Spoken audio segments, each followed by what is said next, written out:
Welcome, ladies and gentlemen, to Sunday Vibes. As you can see, joining me today, Patrick Van Straten, Michael McCubbin. The other boys are off on their holiday, and Joe's got his birthday week. The boy is 29. Doesn't matter though, McCubbin, how are you doing? Yeah, not too bad. I've been holding up the fort in the wake of the 7-0 on Sunday. You have. In Joe's absence. He does have a real knack, doesn't he, of avoiding the office after embarrassing defeats. But yeah, I'm good, Zach. Good. We're back 4-1 against Betis. It's all All forgotten about. Happy times are here again. Exactly. Yeah, they're back, baby. They're back. Yeah. How are you doing, Pat? Yeah, I'm all good, man. I would have liked to have seen Joe this week. Not to wish him happy birthday, but obviously to laugh at him. But, we've had to make do without him. Indeed we have. Now, as you've seen by the title of this video, we're going to be predicting the rest of this season. We're just about into the final third of the campaign, and there's still a lot to play for. The title, the top four, relegation, even mid-table battles where my beloved club are. But I don't think we'll be touching upon Chelsea too much, to be honest. Look, there's a 5-point gap in the title race. There's 7 points between Spurs in 4th and Brentford in 9th. And there are 6 points between bottom-placed Bournemouth and 12th-placed Crystal Palace. So there's lots to get into. Firstly, I want to kick it off with Tottenham Hotspur, who, whilst we may have spoken about Manchester United having a tough time on the weekend, Spurs are also going through it at the moment. Obviously, they were knocked out of the Champions League. Antonio Conte yet again failing to win a knockout game in the UCL, unsurprisingly. They lost 1-0 to AC Milan over 2 legs. Obviously, lost the first game away 1-0 at the San Siro, drew 0-0. Romero got sent off for a really ridiculous second yellow card challenge, and they were outshot 14-9. They didn't even manage a single shot on target until the 64th minute. And there were also some really bad comments that we'll get onto a little bit later on. But firstly, Pat, do you feel like Antonio Conte's time at Spurs is getting towards an end? It does feel that way. Yeah. It feels that way on all sides, really. Like, the club are apparently looking around at alternatives. Conte seems to be honest, for about a year now, he's been saying, well, maybe I wouldn't cry too much if you let me out of this contract of mine. And I think the fans have started to have enough too. I mean, obviously it's not just the Champions League exit. It was a 1-0 defeat to Wolves in the Prem, and before that, the exit from the FA Cup to Sheffield United.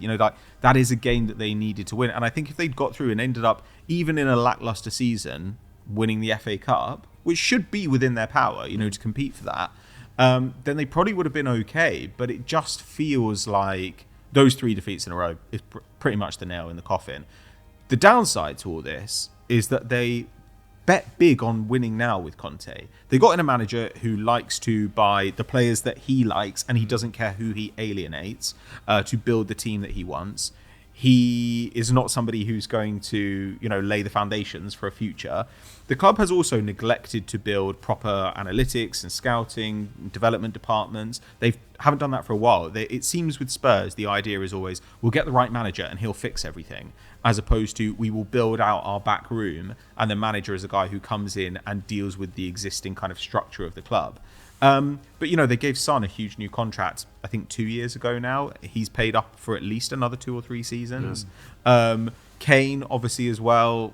Maybe they let him go this summer, but it's pretty unclear. It just feels like the squad has been built with the idea that we are going to play Antonio Conte's 3 at the back, and that Son and Kane are still going to be superstars.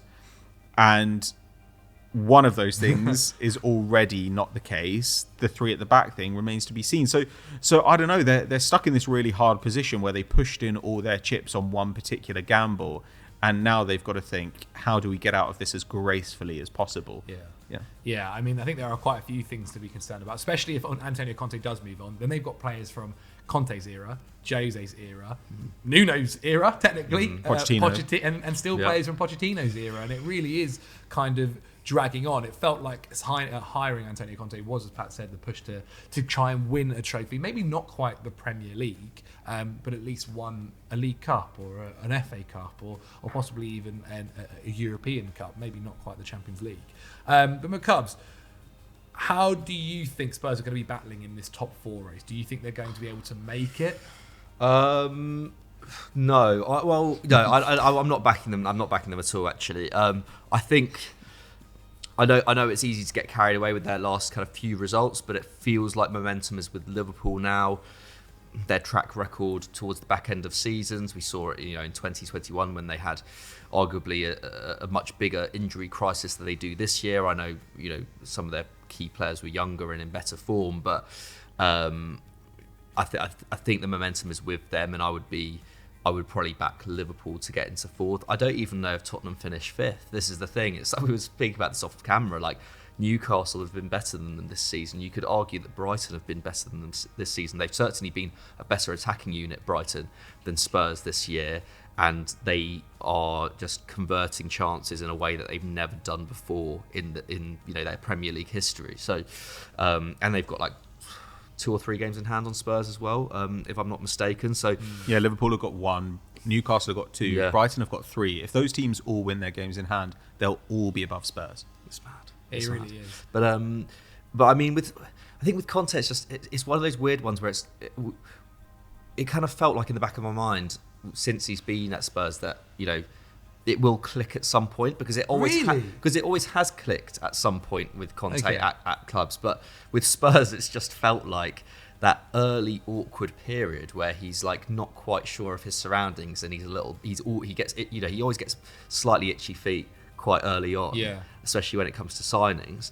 It kind of felt like that was the case for like a long time. Even like there was that period at the end of last season when Son basically fired them to the Champions League, to the Champions League qualification. I mean, and like Kulusevski and Bentancur looked pretty good, and it's like, okay, this looks great. But aside from that, it's just always felt like a very odd pairing, and the fact that the wing backs have never really worked. Yeah. It's like when has that ever happened in Conte's career at any club, despite them having spent so much money in those areas on so many different players over the last 2-3 years, even before he came into the club. It just felt like a bad marriage from the start, really. And I guess now it's just a question of, does he actually last the season at all? Because if it was like the atmosphere at Spurs was so bad on Tuesday night. You had fans singing Pochettino's name. Obviously, Richarlison's comments after the game were particularly damning.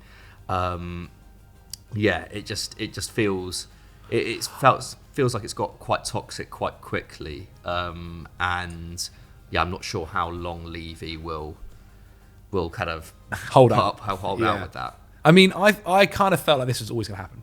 It was always going to happen. And even if you think back to when it originally happened, right? Before he was hired, when they were first looking at him and when they were first talking to 12 different managers before they went and got Nuno, and then after a month or so, we're like, okay, Nuno's not working out. Now Conte, we're back at the door. We'll give you whatever you want. It was never going to quite work out. He never had the summer where he could go and get, or what then anyway, go and get the players that he wanted. He was then kind of already having, as Pat mentioned, relationships kind of going wrong behind the scenes. Then, as you said, you go on to where we are now. And I'm kind of the belief that actually you don't sack Conte. You don't sack Conte because his contract ends at the end of the season. And you actually spend this time, whilst he's managing the side, you spend this time going and talking to other managers. So you're not in the same scenario that you were previously when you ended up going and getting Nuno, when 11 supposed managers turned you down, right? And you go and spend your time here, and you go and do your research, and you go and properly figure out what manager do we want now for the future, or that we want for the next 2 years to try and go and win us an FA Cup or a League Cup or whatever it might be, just to get the trophy kind of curse or whatever out of the way. And I think that then brings us on to a good topic in terms of who there is that's available. I mean, you've got Thomas Frank, I think, is the leading guy, Thomas Tuchel, Roberto De Zerbi, and Postecoglou as well, who's currently at Celtic. I'm sure Hammer will be quite disappointed about that. And if I was personally Daniel Levy, I mean, there's also the Paratici stuff as well, whether he even is there come next season. I think over the next 30 days, Tottenham are supposed to find out about whether he can still work in England after what's happened over in Italy. And if I'm Daniel Levy, I'm going all out for Thomas Frank. Like, I don't believe Thomas Frank would leave Brentford at this point in the season, right? Say they sacked Conte after this weekend. I don't think Thomas Frank would join them now.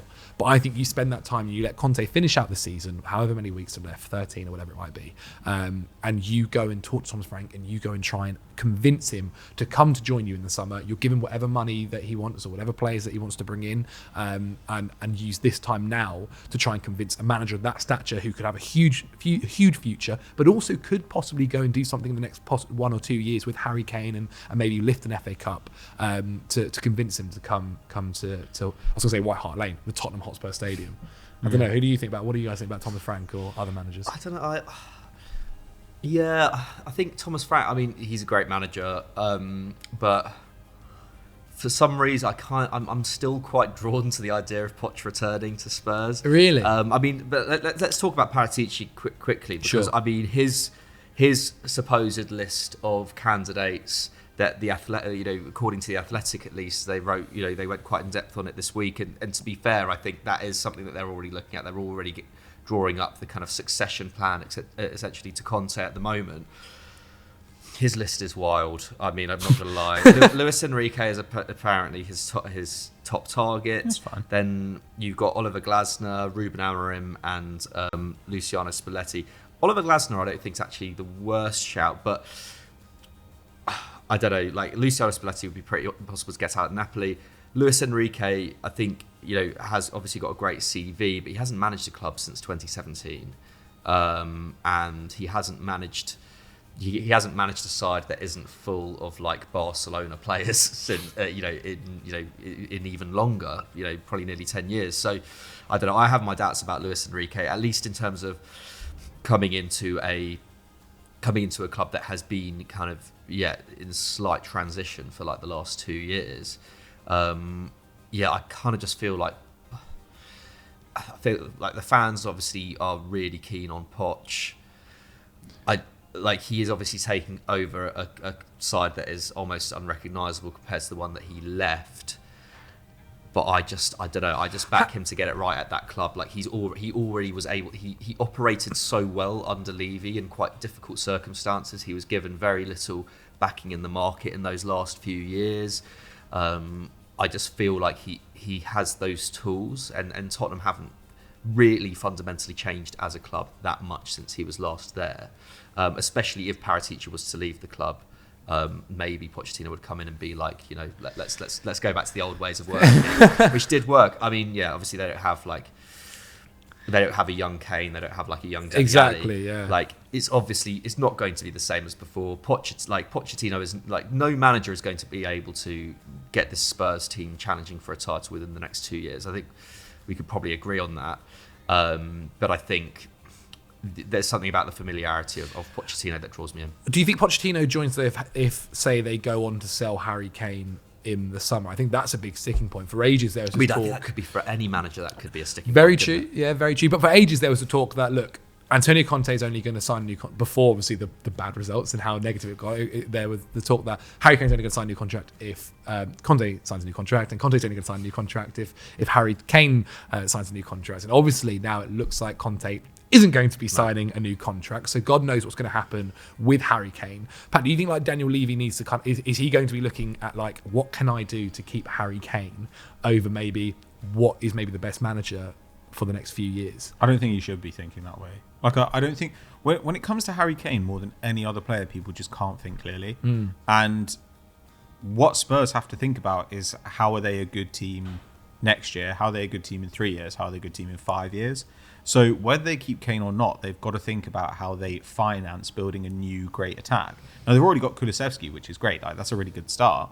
But Son and Kane are going to have to be replaced. There's absolutely no way. We've got Richarlison. Kane, I know he's not scored a Premier League goal. I think Richarlison is a good player as well. But do we really think, given that he's now in the back half of his 20s, that he's going to suddenly turn into Heung-min Son or into Kane? He can definitely be part of a really good attack, but they're going to need at least one world-class attacker added to that team. And for ages, they could have got huge money for Son, they could have got huge money for Kane, and they chose not to sell them because they were trying to win something. Well, now they're in a position where we don't know if they actually have the money to go out and get replacements of the caliber required. I mean, I would look at it as, if you were going to sell Kane, Pochettino might be the best way to soften that blow. Like if you bring in Pochettino and you're like, well, we've had to sell Harry Kane, but Pochettino believes in the project. He's coming back. He's going to build a new great side, and we're going to invest in a bunch of young players, like we did the first time around with him. That might be the best way to do it, rather than saying, well, we've taken Brentford's manager, who's very highly rated. We've taken Brentford's manager, and we've lost one of the most significant players in the history of the club. Come on, guys! Like get behind him. You know what I mean? Like it's. I think that's going to be hard to sell either way, but at a certain point, you can't just do what's popular forever. You can't just run out the same team forever. They are going to have to think about what comes next. Now, I'm not saying I would necessarily sell Kane. It depends on the value of the offer you get versus what you think he can bring to the team over the next probably two seasons, and then maybe a third at a lower level. That's really what you've got to think about. They're not going to be able to get crazy money for Son anymore. To me, a broader consideration is like, who can make the most of the younger players we've got in this squad? So I would look at Pochettino and Tuchel and Frank, and I'd say, well, at least all these guys can play a back three. They can switch between different styles of play, so they can play a kind of more conservative defensive style. Yeah, they can play a more conservative defensive style, or they can play more of a kind of fluid attacking possession lineup.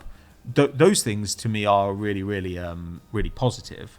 That's what I'd focus on over, well, what are we going to do about Harry Kane? Otherwise, you're just making Kane bigger than the club at this point, and the club's concerns over the next decade are not going to rest on Harry Kane. They aren't. The maximum you're going to get out of Kane is maybe a trophy and keeping you in the Champions League over the next couple of seasons. He's not going to win you the title, and he's not going to win you the Champions League. But I don't know. You have to think beyond that. I don't know if Spurs fans are, man. I honestly don't know where the Spurs fans are thinking. I get that, like, do we want to win a title? Like, maybe in 7 years we'll win a title, or can we win an FA Cup next season? Yeah, but then they don't get to complain about getting leapfrogged by Arsenal.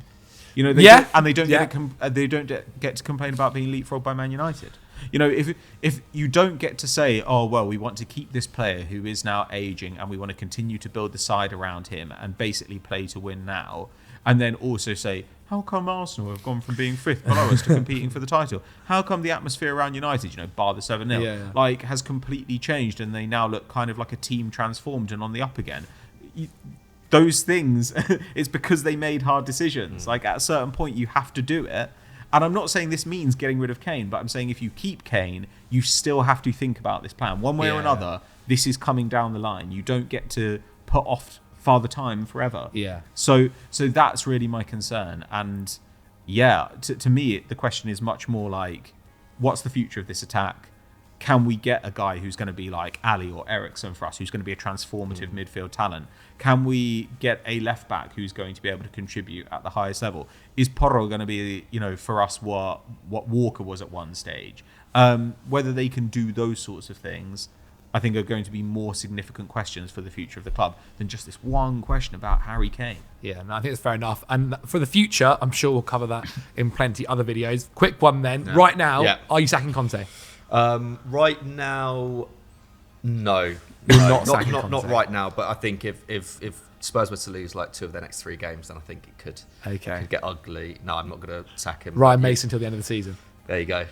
You've heard it former friend of the channel, or still friend of the channel. Who knows? Maybe. We haven't broken up. We're fine. It was a long time ago that he contributed to our live streams. But I wouldn't sack him. But equally, I think Tottenham. I feel like Tottenham could finish 6th. Okay. I feel like Tottenham could finish 6th. God willing. You also sack Conte, or give him a bit more time. Let's see what happens. I probably keep him. I just think that good managers will want the summer. Yeah, I wouldn't want to come into a team in this situation knowing that the probability, even if we win our games, the probability is we still get leapfrogged for 4th, and the first thing I've done as a club is see us drop from 4th to 5th or 7th or something. I'm in complete agreement. Okay, then let's talk a few. Should we quickly say who we think is going to could have finished top 4? Yeah, that's what I was going to say. Yeah, sorry. Let's Arsenal. Yeah, let's talk about the other top 4 as well, then, guys. So obviously, Manchester United, Tottenham, Liverpool, Newcastle, Fulham, Brighton is how it sits at the moment. You may have noticed we haven't said Chelsea because we don't believe it. In fact, the odds for Chelsea to finish in the top 4, 0.28. less than 1%. Yeah, I think Arsenal needs like 11 points to guarantee Arsenal finishing are in the above top Chelsea 4. this season. Man Yeah, but that's what I'm City saying. in the Like, that's top how 4. far off they are from Yeah, this situation. very good. Well done. You've had a great season. Great Cheers. season. Cheers. I'm sure we'll touch upon who maybe Win the will league. win the league later on. But yeah, okay. So the top 4 is between United, Spurs, Liverpool, Newcastle, Fulham, and Brighton. I feel like United have it settled. I think as long as they don't have another kind of catastrophic result and things really go downhill, I think you guys are safe. And so it really leaves the 4th spot open. We've kind of all discussed there how we probably don't believe that Tottenham Hotspur are going to make it. We think they're going to get leapfrogged, meaning that leaves us 4 other teams. Pat, out of those 4 other teams, who do you think will be getting it? Probably Liverpool. Okay. Probably Liverpool. Liverpool are 2 points behind Spurs in real terms because, you know, like they've got superior goal difference. So if they win, they'll be ahead on goal difference. Their attack has been really good all season, regardless of what else has been going on. And clearly their problems are not solved. I don't think anybody who watched that United game, unless they were really trying not to see it, could think that the defence looked good. Yeah, especially in the first half. In the first half, they could easily have gone behind a couple of times. Yeah. And, you know, the Real Madrid result is not that distant. So there are problems there. They go to City before too long as well, so that could be an interesting one. But I just think they do have the strength. I think they couldn't be as bad as they've been for most of the season, all season. I think Konate coming back is huge for them. Yeah, so those things I think will just about be enough. Newcastle were always fighting the gravity of the thinness of the squad. Spurs, horrible moment for them. Everyone's miserable. That's who else is in there? Brighton, I'd love to see it, but they host City, they go away to Arsenal. There are tough some big fixtures, games. right? There are some big games. Obviously, Spurs still need to play Newcastle and Liverpool away. Newcastle are hosting Manchester United and Arsenal, and also then travel to Stamford Bridge for the final day against Chelsea. Yeah, but that's an easy 3 points. Yeah, for sure, whatever. Liverpool play Manchester City, Chelsea, and Arsenal over an 8-day period. You keep including after Chelsea in this. I the don't understand. international break. Who's got Chelsea Bournemouth, Zach? back? They're back, mate. They're back. But look, it's We had a tough tougher game. time against Bournemouth at home than we did against Chelsea away. Annoyingly true. Annoyingly true, that. But anyway, look, they are supposedly tough games. They are supposedly tough they games, are. right? And Chelsea so- always give Liverpool a game at Anfield, actually. Yeah, and I think you mentioned Brighton there, right? Like Brighton's kind of remaining fixtures as well are also tough. They still need to go away to Tottenham Hotspur, Chelsea, and Arsenal, and also still have to host Man City and United. Those could be the games that really kind of do maybe see them drop off slightly. It would actually be amazing. if For Brighton Deservy did to it. come in and go and get So Champions League football. They don't We're one not of the deserve stories it, of the man. Premier League.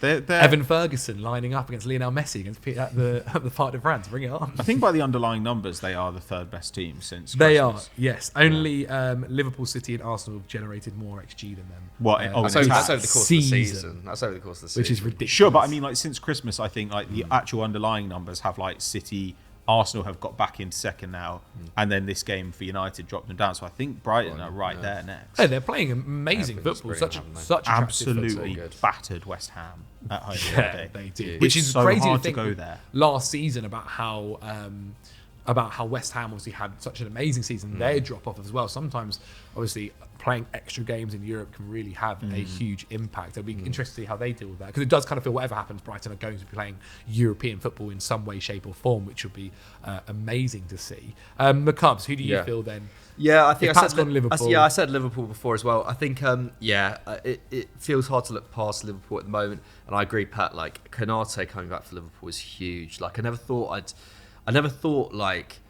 the idea of like another defender making Van Dijk look better rather than Van Dijk making other defenders look better would be the case. But this season, when Konate's played, Van Dijk has looked double the player that he is. I actually think without Konate, I think United probably go into half time, at least 1-0 up in that game. Completely different game as Such has well. been how bad their defence 7-1. really has been without him. But yeah, exactly. Yeah, 7-1. Yeah, slightly less embarrassing. But no, like Arguably not. he's so good, and I think and I also don't think potentially they don't lose to Real Madrid at home at all. If he plays, he was that good in the Champions League last year. Like that game was just that game was decided by really bad errors. And it's hard to predict the outcome of a game, but I don't know. Like Konate is just a bit of a. He's just such a safety blanket there. So, I'm going to go for Liverpool. Interesting. I see Fulham here. I'm not going to say Fulham. Nah. I just thought I don't I'd think they give them actually a have a shout out. chance. Yeah. And they just don't happen to be in that because they played a few. They are the best. They are the best team in West London. They don't have games in hand. Henry looking behind the camera, they're crap. shocked. But no, look, credit to Fulham. They've been amazing this season. They Have really they, have. I think. Have they, though? I think It is Liverpool mad is how many big chances they've given up. I didn't realise until I was looking at researching before this. I think they do have. I think they've conceded the most expected goals in the entire league. Yeah. Oh, which wow. is just, when it's Tim Ream and Diop, but Paulinho is also amazing. I think Leno as well. Yeah, Leno's been incredible. Yeah, I think Liverpool probably is the safe answer, which is actually nuts to say considering it shows how fickle football is, right? One week it's young Klopp needs to get sacked. It's the seventh season syndrome, and here we are going. They'll probably get Champions League football, and that's really it's a decent season to be fair. After getting in a brand new attack and letting them adapt to the Premier League, so that's the thing as well. Like if Gakpo and Nunez can like build on their like form in recent games, then suddenly we are actually looking at an attack where people talked so much last summer about like how some people are saying that it was a mistake to let Sadio Mane go, and because him and Salah's kind of connection, getting rid of that and everything. But the reality is that like Luis Diaz was more than capable, I think, of replacing him, and he's been out. But once Diaz comes back, that forward line looks really, really scary again. Like Gakpo had an awful first month, but like looks pretty settled now. He looks really like at least his finishing ability and his movement has been superb in the last few games. His second goal, the chip, is outrageous. Like it's such a smart finish. I think shock horror. Sometimes it takes players more than a month to get settled into a brand new team. I'll be going with Liverpool as well. However, there is a slight chance, I think, for maybe Newcastle. Yeah, definitely. And Brighton. Yeah, Brighton. Yeah. I wouldn't be surprised to see... If Newcastle don't pick up form, I could see Brighton sneaking in fifth. Well, the odds kind of agree with us. They say Manchester United, Liverpool, Newcastle at 17%, Spurs at 22%. I think it should probably be lower. Let's move then to the bottom half of the table. Not where Chelsea are, don't worry. We're talking about the relegation zone because it is really interesting. At the very bottom, Bournemouth on 21 points. 12th with our Crystal Palace on 27 points, who are going for a really bad run of form. Haven't won a game now in over 6 games. Now, if you look at the probability of who's going to get relegated, it's the exact same. It's got Bournemouth at bottom, Southampton in 19th, and Everton in 18th. However, we know in football you can't do things by probability. Shouldn't really say that sentence, that word so slow. But let's talk about the bottom half. I kind of feel like Bournemouth aren't going to be making it. No. I also don't think Southampton are realistically either, because I just think those two don't quite have the quality there to get above. Look, the points aren't too far. You can win one game and go out of the relegation zone and take yourself all the way to 16th, quite possibly. But who do you feel then, maybe for that last place, if you guys don't agree, agree, about those relegation zones, who do you think is maybe a worry there? Everton, I think with Sean Dyche, I know they are on 22 points and they've actually played an extra game, but I feel like he'll just get it done somehow. Like he's always kind of done that, but maybe this is the season where he doesn't. I do slightly worry for Leeds under Garcia now as well. Didn't think they were too impressive when I watched them play against Chelsea. I kind of felt like it was really our own mistakes that were giving them any opportunities, and they didn't really have that many of them. Is there any team that you're slightly worried about, McCubs? It's hard to say, isn't it? It's so tight. I think at the end of January, the Premier League put something out about how this was the tightest that the bottom half of the table has been since like 2011 or something, and it's only been as tight or tighter than this on 2 other occasions in the history of the Premier League. Wow. And usually, I feel like usually it gets to January, I'm like, oh, this could be the best relegation battle ever. By March, it's like most teams have pulled away, but they really haven't. And it's a tough one. Yeah, I feel like my gut is saying that the 3 in there at the moment are just going to go down. So because bad for Everton. they have probably just been the three worst teams in the league so far this season. I think Bournemouth are certain to go down. I think they've picked up, like, have they even won since Christmas? I'm not even sure. Maybe they've won one game. Yeah, I think but they like, did recently. But yeah, they've just been super poor. I don't think, Semenyo and Ouattara and Hamad Traore are like those are quite exciting signings, but they haven't made a decisive enough difference in their first month there for me to suggest that they're now going to pull them out of the relegation zone. I think Palace are probably going to be safe, but they have been so bad since Christmas. I think only Bournemouth have taken fewer points than them. Like, you guys have spoken on this show before, like recently, about their misfiring forwards. Mateta and Edouard. Like, just not how many goals have they scored between them this term? Defensively they were so solid last season, and that hasn't necessarily translated as well in recent months. So, like, I'm slightly worried about.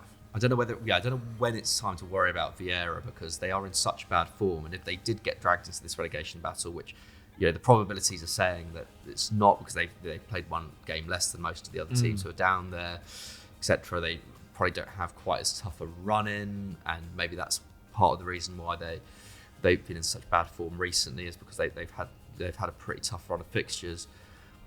Having said that, I don't know. They just. It's not just that they've lost games or drawn a lot of games. It's just they just haven't looked that functional in a lot of games that I've seen them. So I think they will be safe, but I wouldn't be surprised if they got dragged down to like 15th or 16th at some point. But yeah, it's hard to say. It's just there are so many quite big teams here, aren't they? You've got like Leicester and West Ham, even Wolves, who have spent like a fairly decent chunk of time in the top half of the Premier League over the last few years. Like, West Ham just feel too big to go down. Leicester, worry about West Ham. Like, I feel like maybe Forest, just because that they've been running quite hot recently. Like, and their numbers are actually in the bottom three across the season. Yeah, worse than Southampton. Like truly, over the course of the season, they're like a minus 0.5 expected goal difference per game side. So teams are comfortably out creating them. And since Christmas, everyone's like Gibbs White and Brennan Johnson, and those are clearly their two best players. But they've also, I think, got about 13 points from about 8 expected points. Like, there are things like this that are going their way at the moment. But I just look at them and I think, okay, so they bought all these players to play kind of good football. And what they've ended up doing is like parking Chris Wood up front and playing relegation football. The thing is, they've got a points advantage at the moment. Leicester and West Ham have goal difference advantages. I think Palace have a goal difference advantage and a points advantage. So that makes me kind of rule them out, because you've got to rule somebody out. Leeds, their numbers across the season are actually like comfortably mid-table, but there's just they are just porous. They're kind of brittle. Like, it feels like if you get a goal up against Leeds, you can kind of add to it quite easily. So to me, we're talking about 18th, right? And it's probably Leeds, Everton, Forest in that conversation. Now, I'm not saying the others can completely be ruled out, but for the purposes of this conversation, those three are the ones that I really fear for.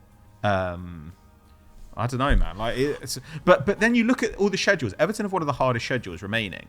But if I had a really hard schedule against bigger sides remaining, I'd be like, Dyche is kind of the guy I want managing those games. Well, look what we did against Arsenal, right? Yeah, exactly. It makes it so tough. Well, yeah, I mean, they've lost some games since then, but against Arsenal, they have. And that was their first game, so who knows? But they were much better than Arsenal. And you think, I could see like a United or a Spurs getting done by Dyche's Everton. That's not like hard to imagine. Whereas I find it hard to imagine big teams like that getting done by like Leeds. No, I get it. You know, I also think what's so interesting, even about though this, Leeds have played really well in some of their bigger games this season. I think what's so interesting about this as well is like one win can leapfrog you about 4 different places, and then it just makes it look so much better. I feel throughout the whole season we've kind of been going, West Ham will sort it out. West Ham will sort it out, and they kind of still haven't. But Antonio being fit is big for them.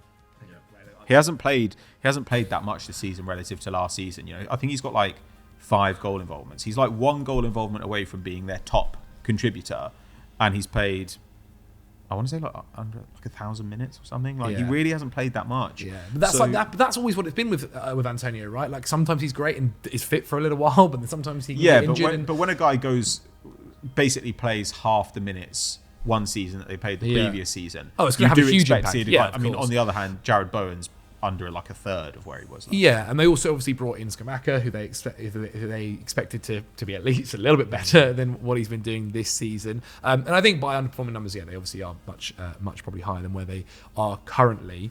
So if I had to give you a team, Mikey, to get relegated, if we're all in agreement that Bournemouth and Southampton are gone, who are you going for, Mikey? It's very tough. The thing is with Leeds, Javi Gracia has this great record against, or did have this great record against teams in the bottom half when he was at Watford. However, it's a completely different team, isn't it? One against Southampton. I kind of feel like for some reason I am backing Leeds to stay up. I just think that attack still has a lot to give, and I think Forest as well. Like we talk about Brennan Johnson, I think having someone like Brennan Johnson in the kind of form he's in right now, I think only Haaland and Rashford have scored more than him since Christmas in the league, which is pretty wild. And he is, I really, really like him. He is that kind of slightly talismanic figure. I know he's very young, but like that, who can make a difference in a relegation battle. I think just his pace alone is just frightening. I'm talking myself out of any of these. Say Leeds. Can I say West Ham or Leicester to go down? Yeah, you can do. You know what? Leicester. Let's get Leicester down. Yeah. What? Also, if Leicester if Leicester were to really get dragged into this relegation, I think Madison will just pull them out, man. Yeah, but then when Madison's do they playing, have it in them? But the problem is that they. Madison and Barnes have obviously been great as usual this season, but game in hand on Everton as well. That's true. But I think for me it's Everton. Yeah, personally. Yeah, I think that's fair. I think Everton. Yeah, I mean Everton's probably the same. Which is so bad. But yeah, but a Dyche ball, isn't it? But equally they do have a lot of tough fixtures, and I think the problem is that their games at Goodison aren't necessarily against the teams that you'd. They're playing Chelsea. They've got Chelsea and Man United to play, but they're both away. Whereas at Goodison, they've got Brentford, who are a counter-attacking team. They've got Spurs, who I could see them beating Spurs, to be fair. But who's the other team that they've got who aren't necessarily don't necessarily kind of throw? Yeah, Newcastle, who again Newcastle going to Goodison isn't the same, I don't think, as even Arsenal or City going to Goodison. It's not like they're going to demand to have the ball.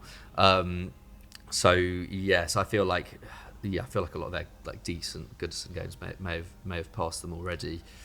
Now I'm just for the sake of it, I'm going to say Leicester. Why not? Just to be different. Fair play. And you've got Everton as well. Oh, I don't know. I honestly don't know, man. What really excites me about this lineup is that so many of these teams are playing each other. The last day of the season, I think a couple of these teams are playing each other, and it really. If on the last day of the season, we've got, I think it's quite likely that we'll have certainly top 4 and relegation yet to be decided. Title's hard to say. Yeah. It kind of depends on whether City leapfrog Arsenal, I imagine, because of that 5-point difference.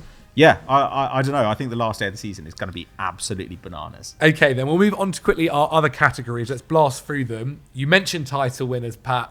Who's going to win the Premier League? If it weren't Arsenal, I'd just say the team that is in first with a 5-point cushion. If you took away the loving of Arsenal. Well, no, the fear. If you took away the fear, then I'd just be that team is probably going to win the title. Arsenal have been right up there. These are the 2 best teams in the country comfortably all season, and you could argue maybe City have better underlying numbers, but I don't think their underlying numbers are sufficiently better that you would say, well, of course they're going to overhaul that. And the 5-point difference means more with every passing week.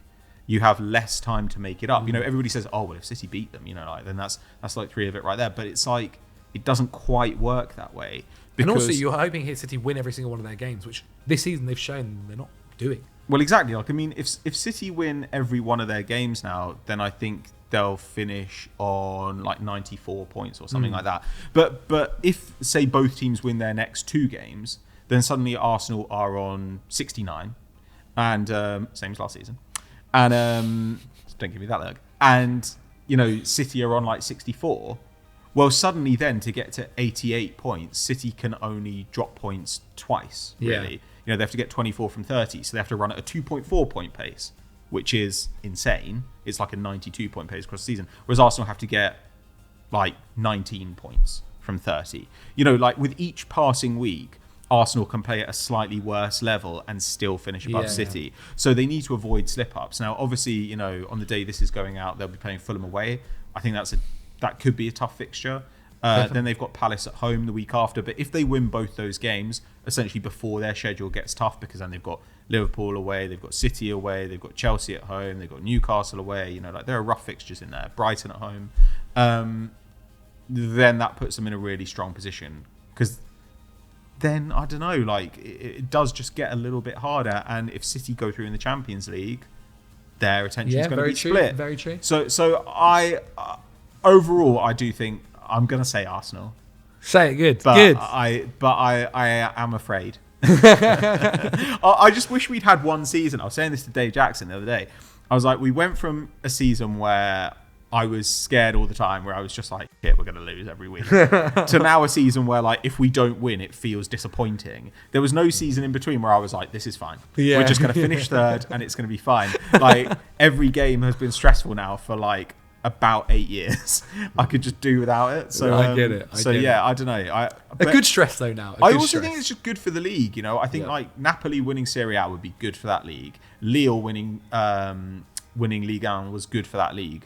I think it would be nice, especially amid all this conversation about, City financially doping, blah, blah, blah, if Arsenal went and won it just by having corrected a bunch of dumb decisions they made and made a bunch of good decisions and brought some guys through the academy. Like, Arsenal have done this now with their key summer signing, their best attacker, actually, I would say, being injured for half the season, and they're still top of the league by 5 points. That is, I think, really heartening, not just for Arsenal, but for everybody in the league who dreams that, like, by making good decisions, their team can get higher up. Same goes for Brighton. So that, I think, is really encouraging. I hope that this kind of ushers in a bit more of an equal era. You're the good of football, is what you're saying. Well, not really. Not really, for a lot of obvious reasons, fan base reasons as well. But, like, I don't know. I think Liverpool built an amazing squad, and all they got was one title. City were just dominating the league. I would love to see a league where the title changes hands more regularly. Makes it more exciting, doesn't it? That's basically. Are you on the same agreement? You think Arsenal? Yeah, I think I think if there was going to be, like, sure, Arsenal could slip up, but I think if there was going to be, like, there have been those moments, especially in the last 2 months, where, like, Arsenal were on the edge of, like, maybe, like, messing it all up. That City game, Well, the Bournemouth game. Well, the Bournemouth game, but first of all, that City game where, like, it was like, this is the kind of result that could see City then go on a 10-game winning run. 3 days later, Aston Villa, what is it, 2-0 down? Were you 2-0 down or 2-1 down? No, we were 1 down, then 2-1 down. 2-1 down. But like that Jorginho last-minute winner. I mean, like, those kind of flashpoints. I mean, Arsenal have won 3 games 3-2 with last-minute winners in the last, like, 2 months. No, that was 4-2 in the end, because Martinelli scored that. Oh, of course, breakaway. Of course it was. Yeah, Martinez been up in the head. I know what you like, mean. It feels like something's. I mean, it's just. But they're the things that you call moments. And it's like, I know, kind of, those kind of moments can be overstated sometimes, but the fact that Arsenal have come through those quite difficult games, it's like, how many more times realistically has this Arsenal team, who, generally speaking, have blown most opposition sides away this season, how many more times realistically is a side going to be able to put up that kind of performance against them?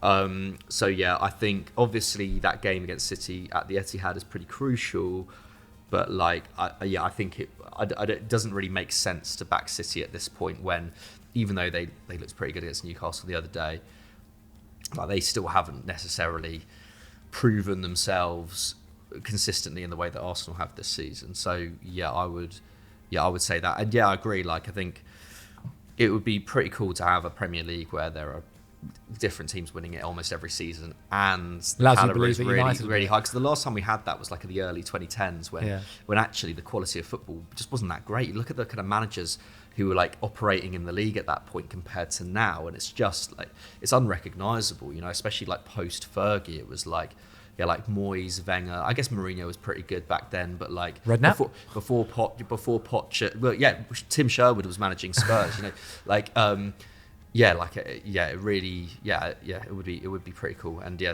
next season I think the title race will be hopefully even better, maybe a 3 or 4 team race. Allows you to believe, as I said, allows you to believe that knows? United could Of go all course, the of way. course. Player of the year, manager of the year, we'll leave them. Yeah. UCL winner, we'll leave that for another video as well. We'll do some quick fires then. Jake here, who reached the highest peak whilst playing in the Premier League? In brackets, peak on-pitch performances rather than achievements. Yeah. 2 names come to mind straight away, at least from my memory. Wayne Rooney, Luis Suarez. Ooh. Luis Suarez for a The couple of highest seasons. level of performance of any player in Premier League history, did you say? Yeah. Thierry Henry's got to be there as well. Thierry Henry probably, forget he played football. Ronaldo, Yeah. Salah, Ronaldo for sure. Hazard. I still think Wayne Rooney, mate. Lampard. There'd be certain games where Wayne Rooney would go, okay, cool, I've won, I'll win it for us, don't worry. And it was just ridiculous. But I think there are loads of players. Yeah, I think There is. who've This done isn't just. that. This isn't just Yeah. one. Gerrard I think just there's used to several. do that. I don't think there's one answer for Yeah. this at all. There's that season of Robin van Persie for Arsenal when he was ridiculous. Yeah, I think that the problem with Rooney was that his like he didn't necessarily have one season in which he didn't necessarily have like an Henry or a Suarez or a Salah or a You don't think? one of those seasons. That he was just amazing for like 5 seasons and kind of like morphed into different versions of himself. But he never reached 30 Premier League goals, which is fine. But like. And he is my favourite player of all time, pretty much. But like he never had that one. Like it was like with Suarez, it was easy with Suarez. He just had that one super basically. Yeah, even Van Persie had that like 2011-12 season. It's a difficult one. It's hard to look past Thierry because he was that amazing and he did it in like a couple of probably 2 seasons where he was probably the best player in the world. I think by the time I was scraping the barrel with these questions, by the way. No, I put out the tweet. that's good No answer. one was really replying to them. The season that Henry that's got on you 20 guys. assists and set that record, he also got 24 goals. Yeah. Like, I mean, and if you go back and watch clips of Henry, like, tell me this is not one of the greatest players of all time. Like, seriously, He is. He would just do insane stuff. Like, I mean, think about the players that we praise now, and you know, these are great players, but Henry just used to do this stuff, like, and do it.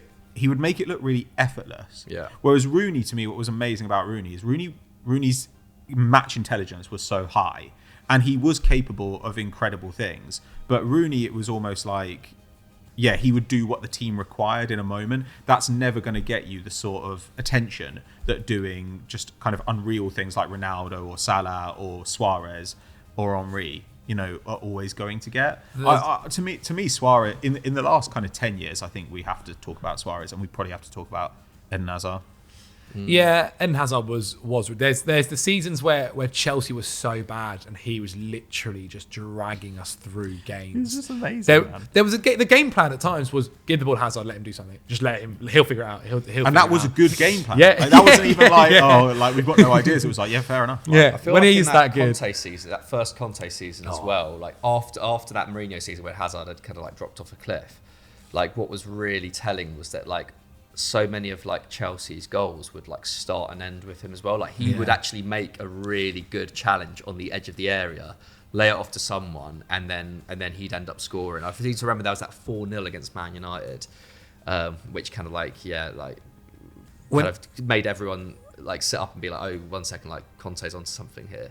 And yeah, that game I just remember seeing it was just like, yeah, this guy's probably the best in era world of right now. like Diego Messi, obviously. Diego Costa, Hazard, and Willian running on a counter attack. It was almost just like, yeah, it's a goal. But you look it's at- gonna find that. But you, and with like Fabregas playing. Yeah. But you look at like so Arsenal's wingers, you know, Martinelli and Saka are 2 of the better players in the league this season.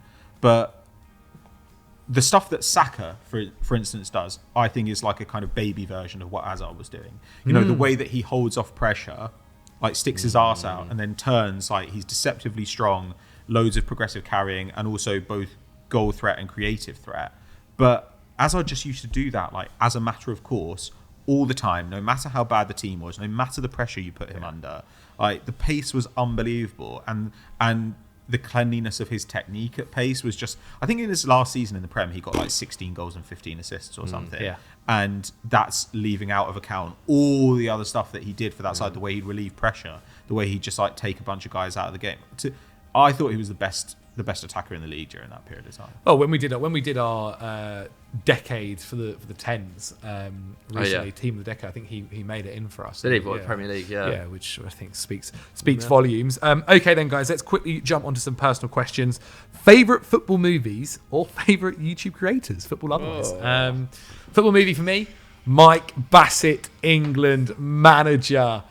I watch it every Christmas time. I love it to bits. 3 Cheers for Ramirez. What a film.